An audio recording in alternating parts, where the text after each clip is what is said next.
I had a painful experience as a child that only ended when I met God. When I was very young, my father used to drink heavily and he would beat me and my mother for no reason. My father was a construction worker and my mother was a full-time wife. Occasionally, he would work as a temporary worker to earn some money, should the family had 3 children to take care of, and my father lost his job because of the economic downturn. After he lost his job and failed to find a stable job, our life started to become difficult and he started to drink heavily. At first it was 1 beer a night, then he got into vodka. I remember the first time I saw him hit my mom. I was 5 years old, and when I walked into their room he pushed me away with his hands and continued to hit my mom. After the recession ended, he got a job and we all thought life would go back to normal. But my dad continued to drink, and every time he did, he would hit my mom. My mom was very afraid of him. Finally, she had enough and took my brothers and left. I never understood how she could leave me, and I still don't know if I can ever forgive her. I lived a careful life around my dad, because very small things would make him angry. It was a beautiful day and I went to school and did well on my math test. I was happy to tell him that when I walked into the house, I knew I needed to get my chores done before he got home. I hurriedly cleaned everything up and took the trash out. He shouldn't have punished me that night, at least that's what I thought. Around 7 o'clock, I heard my dad coming into the house. Then I handed him my math paper.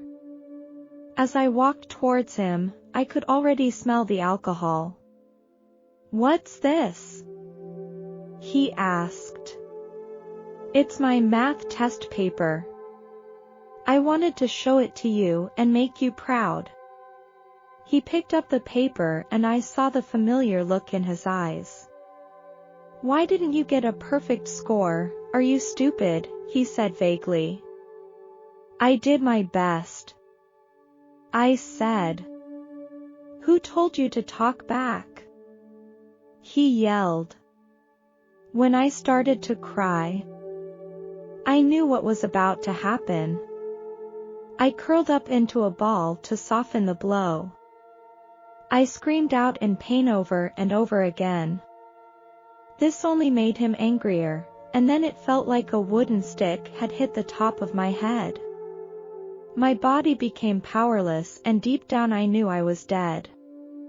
I could see other spirits hovering around me, and when I tried to talk to them, they would stare at me in disbelief, as if they didn't understand what I was saying.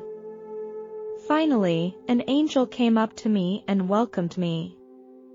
The angel began to guide me as I wandered through this illusory space, without saying a word. I did not feel any fear, no love, no joy, only numbness. Everything was a blur, and this angel soon led me around in a circle.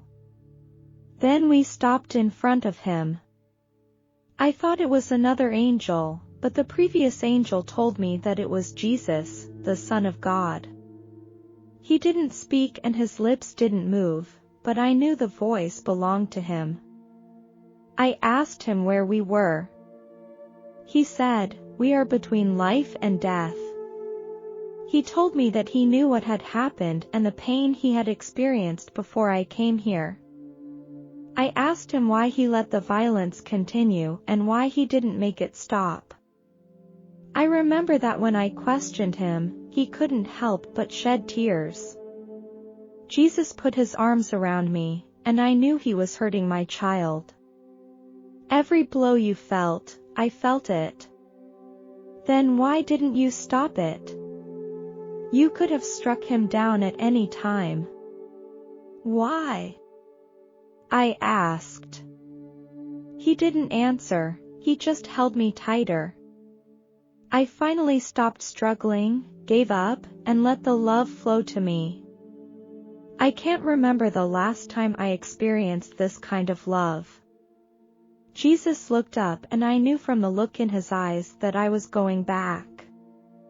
I know you want to stay here, but you can't.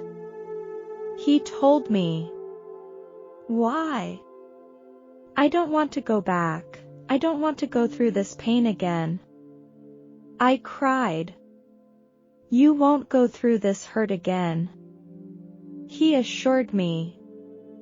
As I hugged him, I screamed again. I'm sorry, you have to go back. Your story is not over yet. I continued to cry because I didn't want to go back home. I just wanted him to let me stay there. Anywhere was better than staying with Dad. Jesus gave me one last hug and told me that he would be here waiting for me. I didn't plead again and soon I was back. As I tried to open my eyes, I realized that I could only open one eye. I was in an ambulance and I could tell because there was a lot of medicine on the shelf. The paramedic saw me looking at her and yelled to her partner that I was awake. What's happening? I asked. We thought we had lost you. Thank God you're okay. When we arrived at the hospital, a doctor sent me for an MRI. Because he had kicked me in the temple, it had caused a brain hemorrhage. It caused my brain to bleed and swell. When I woke up in the hospital room for the second time, a police officer was standing next to me. I asked where my dad was. They said he called the emergency number as soon as he saw me pass out. He said I had fallen and hit my head on the dining room table. When the paramedics started treating me, they realized I had been abused for a long time. I recovered and lived with my grandfather. They gave me the feeling of being loved, and although that love could not surpass the love of Jesus, I was so content that words cannot describe the feeling. Now I am happily married and have 2 beautiful children. I also give advice to children who have been abused. I tell them that none of it is their fault and that God is with them. And as for my dad, he was convicted of attempted murder. I haven't been to see him yet. After he was locked up, he tried to write to me asking for forgiveness. I know I don't want to forgive him yet, and the damage he did to my psyche is huge. I wonder what I would be doing now if God hadn't shown up then.